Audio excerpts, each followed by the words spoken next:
Break के बाद आगे बढ़ेंगे। खबर अब बांग्लादेश से, जहां पर पाकिस्तान जैसे हालात नजर आ रहे हैं। तबलीगी जमात के दो गुट हैं जिनमें झड़प की खबर है। तबलीगी जमात के कार्यक्रम में हिंसा हुई है और हिंसा में खबर ऐसी मिल रही है कि 4 लोगों की जान चली गई है, 100 लोग करीब जख्मी हो गए हैं। ढाका से 40 किलोमीटर दूर टोंगी में ये हिंसा हुई है। मौलाना साद और मौलाना जुबैर के समर्थक आपस में ही भिड़ गए।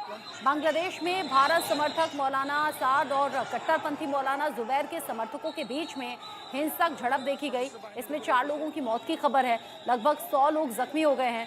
पुलिस बता रही है कि राजधानी ढाका से 40 किलोमीटर दूर टोंगी कस्बे में इज्तिमा के आयोजन को लेकर मंगलवार को ये घटना घटी।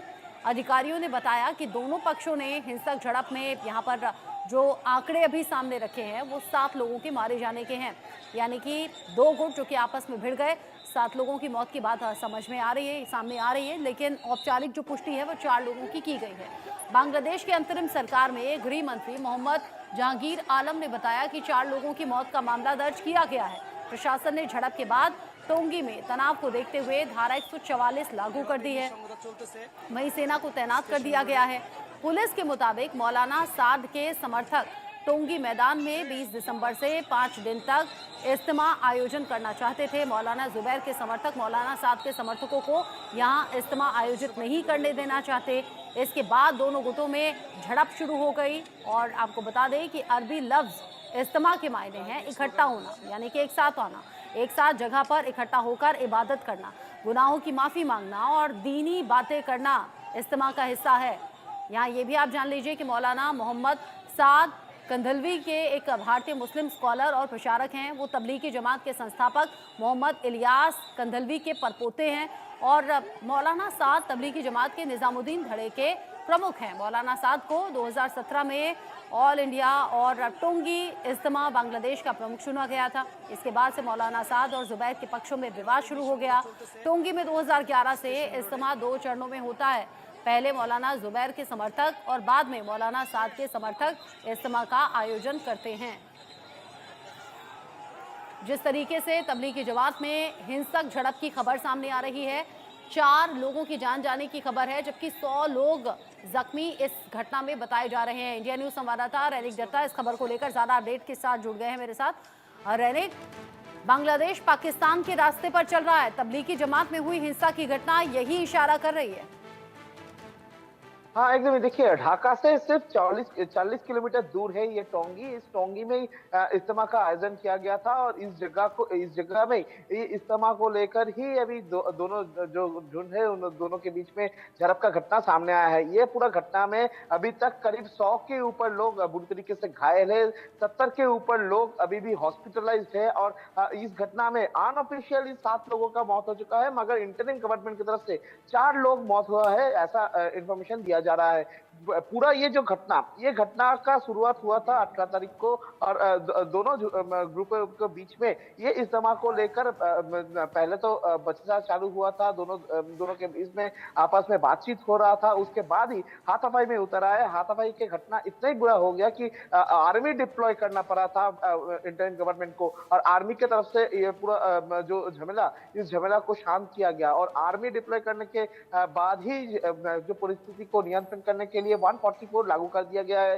पूरा जो एरिया है टोंगी जिला में 144 लागू कर दिया गया है और उसके साथ साथ ही ये पूरा घटना को देखते हुए कौन कौन शामिल है ये पूरा घटना में, ये देखने का कोशिश भी अभी बांग्लादेश पुलिस की तरफ से किया जा रहा है। बांग्लादेश पुलिस का जो रैम है उसको भी एक्टिव रखा गया है, उनको उधर डिप्लॉय किया गया है। उनकी तरफ से पूरा जो एरिया, उस एरिया को डोमिनेट किया जा रहा है। इस पूरा घटना में जो 4 लोगों का मौत हुआ है, उस 4 लोगों के मौत के खिलाफ में एक मामला दायर किया गया है और उस मामले के जांच पे अभी जांच पुलिस की तरफ से किया जा रहा है, मगर अभी तक ये पूरा घटना में किसी भी लोगों को गिरफ्तार नहीं किया गया है, ऐसा इंटरिम गवर्नमेंट की तरफ से कहा जा रहा है। मगर ये जो दोनों ग्रुपों के बीच में जो झमेला हुआ, इस झमेले का कारण क्या है ये जानने का कोशिश अभी फिलहाल पुलिस की तरफ से किया जा रहा है, क्योंकि ये टोंगी जिला में जो इज्तिमा होता था, ये इसके बाद 2 इज्तिमा होता था, दो तरीके का जमायत होता था, 2 तरीके का प्रोग्राम होता था, मगर इस प्रोग्राम को लेकर ये झमेला क्यों हुआ ये जानने का कोशिश अभी पुलिस की तरफ से फिलहाल किया जा रहा है। और ये पूरा मामले पर अभी करीब 100 के ऊपर लोग घायल है, 70 के ऊपर लोग अभी भी हॉस्पिटल से, और 4 लोगों का ऑफिशियली और अनऑफिशियली 7 लोगों का मौत भी हो चुका है, और ये पूरा मामले को लेकर पुलिस का जांच अभी जारी है। पुलिस की जांच चल रही है, लेकिन किसी भी तरीके से हालात कंट्रोल में आते हुए नजर नहीं आ रहे। रैनिक, एक तरफ तो कर्नल ओली अहमद की तरफ से जिस तरीके से ये बयान दिया गया कि परमाणु बम हमारा जो दोस्त राष्ट्र है, सिर्फ ऐसा नहीं कि वहीं से आएंगे, यहाँ से भी परमाणु बम दागे जा सकते हैं। साथ ही साथ तबलीगी जमात के दो गुटों में इस तरीके से हिंसक झड़प हो जाना, हिंदुओं पर हो रहे अत्याचार किसी भी तरीके से रुकना नहीं है। बांग्लादेश का फ्यूचर क्या नजर आ रहा है अभी आने वाले कुछ दिनों में? हाँ, एकदम ही देखिए, ये इंटरिम गवर्नमेंट फॉर्म होने के बाद से लगातार जो बांग्लादेश का हालात है उसको लेकर चर्चा चल रहा है, क्योंकि एक तरफ जो मोहम्मद उरी की तरफ से जिस तरीके का बयान दिया गया है कि परमाणु बम बांग्लादेश दाग सकता है, ऐसा हुमकी जब दिया जा रहा है, उसी सिचुएशन में दोनों मौलाना के बीच में, दोनों ग्रुपों के बीच में इस तरीके का झड़प का घटना, जिस घटना में 4 लोगों का मौत हो जाना, और उसके साथ साथ ही जिस तरीके से हिंदुओं के ऊपर लगातार हमले का घटना घट रहा है, इसके अलावा जो छात्र नेता है, जो कट्टरपंथी नेता है, उनके तरफ से लगातार भारत को निशाना करते रहना, ये पूरा सिचुएशन को देखते हुए एक ही चीज समझ में आता है कि बांग्लादेश का इंटरिम गवर्नमेंट फॉर्म होने के बाद बांग्लादेश का इंटरनल जो लॉ एंड ऑर्डर सिचुएशन है वो अभी बिगड़ चुका है। लॉ एंड ऑर्डर सिचुएशन बोलकर लॉ एंड ऑर्डर बोलकर कुछ नहीं है बांग्लादेश में, और ये लॉ एंड ऑर्डर सिचुएशन को संभालने में भी विफल रहे हैं मोहम्मद यूनिस का ये इंटरिम गवर्नमेंट। और इंटरिम गवर्नमेंट की तरफ से लॉ एंड ऑर्डर सिचुएशन को कंट्रोल करने के लिए कोई कड़ा स्टेप भी अभी तक नहीं लिया गया है। अगर अगस्त महीने से दिसंबर महीने तक देखा जाए तो लगातार बार बार से इंटरिम गवर्नमेंट का लॉ एंड ऑर्डर सिचुएशन को लेकर बार बार से सवाल आया है। कभी हिंदुओं के ऊपर हमले का घटना हो, या कभी रास्ते में जो एडवोकेट है, एडवोकेट के ऊपर हमले का घटना हो, किसी भी तरीके से लॉ एंड ऑर्डर सिचुएशन को कंट्रोल करना पॉसिबल नहीं हो पाया इंटरिम गवर्नमेंट के वजह से तरफ से। और इसी के कारण ये टोंगी में इस तरीके का हादसा का सामना करना पड़ा इंटरिम गवर्नमेंट को। टोंगी में जो घटना घटा है उसमें भी देखा गया कि पुलिस की तरफ से लॉ एंड ऑर्डर सिचुएशन को कंट्रोल ना करने पर पुलिस की तरफ से आर्मी को बुलाना पड़ा, आर्मी डिप्लॉय करना पड़ा, आर्मी की तरफ से ये पूरा मामले को संभला गया, एरिया को शांत किया गया। मगर पुलिस की तरफ से हो या इंटरिम गवर्नमेंट की तरफ से इस तरीके का जो घटना घट रहा है, इसको लेकर कार्रवाई क्यों नहीं किया जा रहा है? क्या मोहम्मद यूनिस का interim government law and order situation को कंट्रोल करने पर नाकाम रहे हैं? ये सवाल ही अभी बार बार से सामने आ रहा है। और जिस तरीके से भारत के खिलाफ में एक प्रोपागंडा बांग्लादेश का हर एक नागरिक की तरफ से दिखाई दे रहा है, बांग्लादेश का जो टॉप मोस्ट लीडर्स है उनकी तरफ से जिस तरीके से एंटी इंडिया मूवमेंट एक जारी कर दिया गया है, किसी भी तरीके से वो लोग कभी कह रहे हैं कि बांग्लादेश का हिस्सा पश्चिम बंगाल, ओडिशा, असम, त्रिपुरा है, किसी भी तरीके से कह रहे हैं कि कोलकाता 4 दिन के अंदर दखल कर लेंगे। और अभी जो है उनकी तरफ से कहा जा रहा है कि भारत सिर्फ नहीं, बांग्लादेश भी अभी परमाणु बम दाग सकते हैं। इस तरीके का बयान एकदम साफ कर देता है कि भारत और बांग्लादेश दोनों देशों के बीच में जो रिलेशन था, वो रिलेशन में अभी दरार आ पहुंचा है, और दरार को फायदा उठाने का कोशिश अभी किसी ग्रुप की तरफ से किया जा रहा है, और इसी ग्रुप को कंट्रोल करने का कोशिश अभी इंटरिम गवर्नमेंट की तरफ से किसी भी तरीके से नहीं दिखाई दे रहा है। तो इसी जगह से सवाल आ रहा है इंटरिम गवर्नमेंट का सोच में क्या है, क्योंकि एक तरफ इंटरिम गवर्नमेंट की तरफ से कहा जा रहा है कि भारत और बांग्लादेश दोनों देशों के बीच में जो रिलेशन है वो रिलेशन को अच्छा किया जाएगा और भी डेवलप किया जाएगा, और अगले दिन दोनों देश मिलकर एक साथ काम करेंगे। मगर दूसरी तरफ दिखाई दे रहा है कि भारत के खिलाफ में जो नाराबाजी वो बांग्लादेश में चल रहा है, लगातार चल रहा है, और इंटरिम गवर्नमेंट की तरफ से इसको लेकर कोई कार्रवाई भी नहीं किया जा रहा है। इंटरिम गवर्नमेंट इसको लेकर कोई बयान भी नहीं दे रहा है। तो इसी जगह में सवाल आ रहा है कि इंटरिम गवर्नमेंट का सोच में क्या है, क्या वो लोग एक चीज दिखा रहे हैं और दूसरा चीज कर रहे हैं? इस तरीके के सवाल अभी बार बार से आ रहा है। जिस तरीके से सवाल उठ रहे हैं, ना तो मोहम्मद यूनुस को इससे कोई फर्क पड़ता हुआ नजर आ रहा है, पुलिस प्रशासन किसी भी तरीके से वहां पर हालात को कंट्रोल करते हुए नजर आती नहीं है। अलग अलग संगठन और अलग अलग पॉलिटिकल पार्टी हैं जो कि वहां पर इस तरह की घटनाओं को बढ़ावा देती हुई नजर आ रही है, और इसी का नतीजा है कि अब तक ऐसी अनगिनत घटनाएं हिंदुओं के खिलाफ यहाँ सामने आ चुकी हैं। रैनिक ने बहुत शुक्रिया ये सभी जानकारी दर्शकों तक पहुंचाने के लिए। बांग्लादेश के रंगपुर में कट्टरपंथियों का आतंक देखा गया है। रंगपुर में जहां पर हिंदू परिवार की जमीन को जबरन कब्जा लिया गया है, शमशान की जमीन बताई जा रही है जिस पर जबरन कब्जा किया गया है, और हिंदुओं को टारगेट करना ये लगातार सुर्खियों में बना हुआ है। बांग्लादेश जहां पर लगातार हिंदुओं पर अटैक किए जा रहे हैं, हिंदुओं पर अत्याचार हो रहे हैं। और अब खबर ये कि शमशान की जमीन पर भी जबरन कब्जा कर लिया गया है, यानी कि यहाँ शमशान की जमीन पर भी कब्जा कट्टरपंथियों ने कर लिया है। रंगपुर से खबर सामने आई है, हिंदुओं की जमीन यहां पर कब्जा की गई है गलत तरीके से, यानी जीते जी तो परेशान किया ही जा रहा है, लेकिन फिर शमशान की जमीन भी कब्जे में कर ली गई। रंगपुर में कट्टरपंथियों का ये आतंक देखा गया है और इस आतंक से परेशान लोग नजर आ रहे हैं।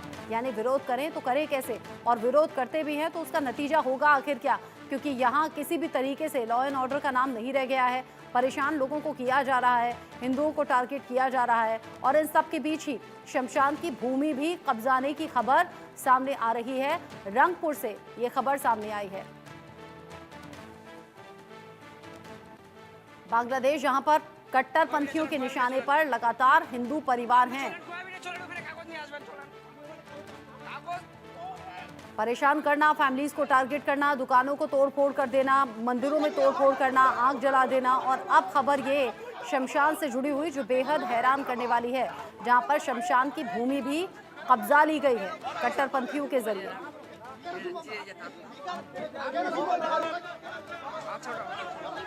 हालांकि ऐसा नहीं कि हिंदू परिवारों के जरिए इस पर अपोज नहीं किया जाता, विरोध भी किया जाता है, लेकिन फिर उस विरोध का नतीजा कुछ नजर आता नहीं।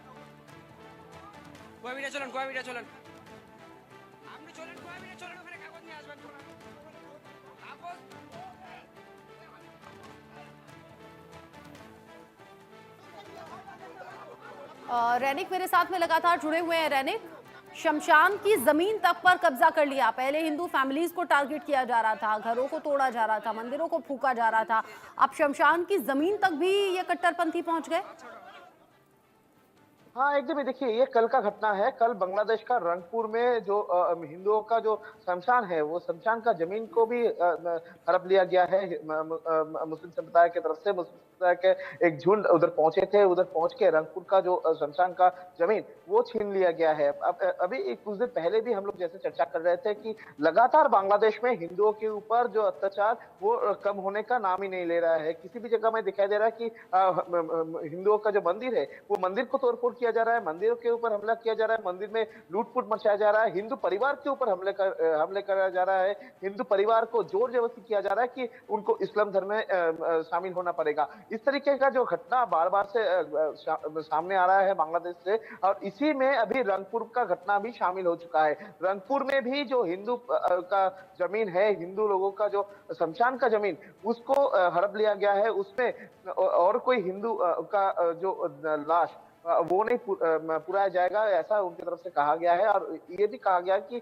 इस जमीन पर जो इस्लामिक जो कब्रिस्तान वो तैयार किया जाएगा, इस तरीके का बयान भी दिया गया है। और इसी वजह से रंगपुर का ये जमीन को हड़प लिया गया है। मगर इसको लेकर भी अभी तक कोई कार्रवाई पुलिस की तरफ से हो या इंटरव्यू गवर्नमेंट, इनकी तरफ से नहीं किया गया।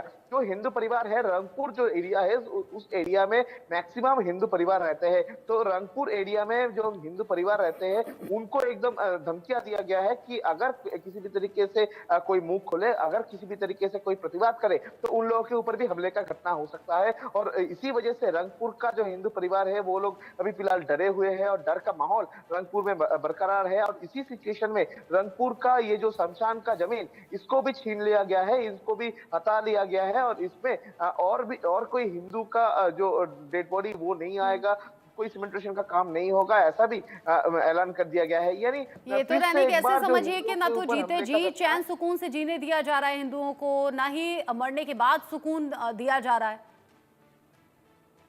हाँ, एकदम ही देखिए, ना जीने दिया जा रहा है, ना मरने के बाद सुकून दिया जा रहा है। क्योंकि बांग्लादेश का अभी हर एक जगह से, सिर्फ रंगपुर नहीं, रंगपुर के अलावा भी अगर दूसरा जगह देखा जाए तो हर एक जगह में दिखाई देगा कि एक कट्टरपंथी राज बांग्लादेश में अभी फिलहाल चल रहा है। क्योंकि एक तरफ हिंदुओं को बचाने के लिए भारत की तरफ से बांग्लादेश के पास अपील रखा गया था। जैसे कि विदेश मंत्री की तरफ से जब सफर किया गया था, विदेश मंत्री के साथ जब मुलाकात हुआ था, उसी टाइम पर विक्रम मिस्री की तरफ से बांग्लादेश का इंटरिम गवर्नमेंट के सामने दो चीज का अपील रखा गया था। पहला तो है जो हिंदू परिवार बांग्लादेश में रहते हैं उनका सुरक्षा निश्चित करना पड़ेगा इंटरिम गवर्नमेंट को, और उसके साथ साथ ही भारत और बांग्लादेश दोनों देशों के बीच में रिलेशन अच्छा रहे उसके ऊपर ध्यान रखना पड़ेगा।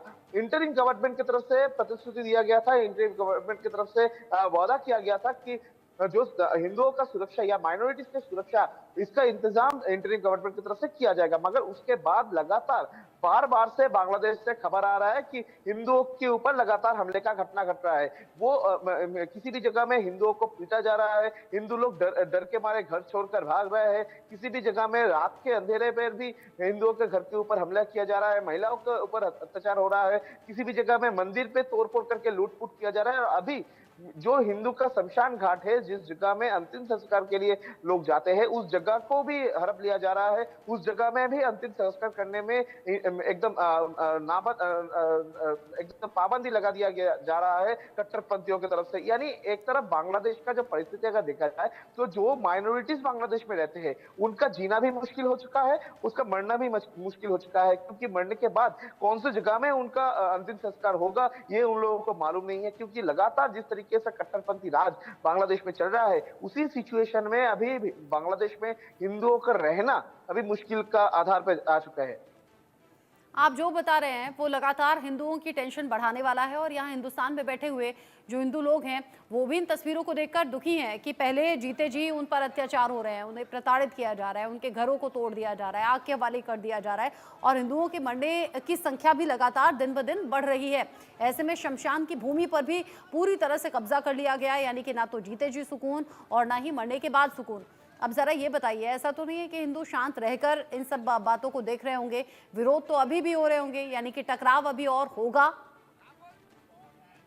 हाँ, देखिए हिंदुओं की तरफ से प्रतिवाद किया जा रहा है, मगर मैक्सिमम जगह में अगर देखा जाए तो एक डर का माहौल पैदा कर दिया गया है। क्योंकि हिंदुओं की तरफ से अगर कोई प्रतिवाद करने जाए उनके खिलाफ में ये कट्टरपंथियों की तरफ से हमले का घटना तो घट रहा है ही, मगर दूसरी तरफ पुलिस की तरफ से भी जो लोग प्रतिवाद कर रहे हैं, जो लोग उनके ऊपर हो रहे अत्याचार के खिलाफ में प्रतिवाद में शामिल हो रहे हैं, उनके खिलाफ में ही अभी बांग्लादेश का जो पुलिस, बांग्लादेश का जो इंटरिम गवर्नमेंट, उनकी तरफ से झूठी कार्रवाई किया जा रहा है। जैसा कि चिन्मय कृष्ण दास के खिलाफ में कार्रवाई हुआ था, उसके बाद भी देखा गया कि बहुत सारे जगह में जो लोग प्रतिवाद में शामिल हुए थे उन लोगों के खिलाफ में भी अभी झूठा केस लगाया जा रहा है, और झूठा केस में उनको गिरफ्तार भी किया जा रहा है। इस तरीके का घटना भी बार बार से बांग्लादेश से सामने आ रहा है, और इस जगह को सामने रखते हुए बहुत सारे लोग डरे हुए हैं। मगर किसी जगह में जो प्रतिवाद वो अभी भी लगातार हो रहा है। जो उन लोगों के ऊपर हो रहा है, जो अत्याचार के खिलाफ में जो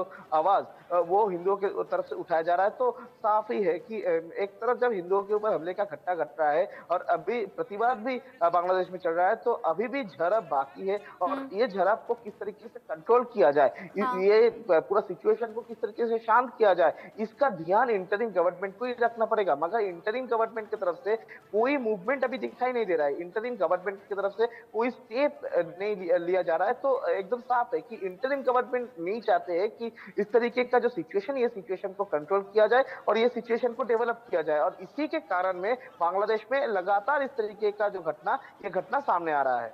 ठीक है, दैनिक नजर आप बनाए रखिएगा। घटनाएं सामने आ रही हैं, इन पर चर्चा भी हो रही है, इन पर